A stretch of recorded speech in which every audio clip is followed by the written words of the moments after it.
अस्सलाम वालेकुम। SM news के साथ मैं हूं मुकद्दर रज़ा। खबरों का सिलसिला बढ़ाते हुए खबर शामिल करते हैं गुजरांवाला से।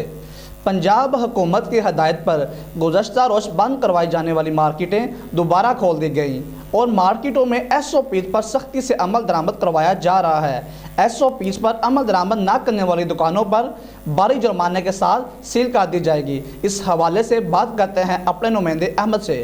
जी अहमद, क्या अपडेट है आपके पास? जी बिल्कुल, पंजाब हुकूमत की हिदायत पर गुज़िश्ता रोज़ बंद करवाई जाने वाली मार्केट्स दोबारा खुल गईं। तफसीलात के मुताबिक पंजाब हुकूमत की हिदायत पर गुज़िश्ता रोज़ बंद होने वाली मार्केट्स दोबारा खुल गईं। मार्केट्स में SOPs पर सख्ती से अमल दरामद करवाया जा रहा है। याद रहे कि गुज़िश्ता रोज़ SOPs पर अमल दरामद ना करने पर ज़िला इंतज़ामिया ने ग्रैंड ऑपरेशन के बाद मार्केट्स बंद करवा दी थी। डिप्टी कमिश्नर सुहेल अशरफ का कहना है कि मार्केटों को गुज़िश्ता रोज़ वार्निंग के तौर पर बंद करवाया गया था और जो दुकानदार SOPs पर अमल दरामद नहीं करेगा इसकी दुकान को भारी जुर्माने के साथ सील कर दिया जाएगा।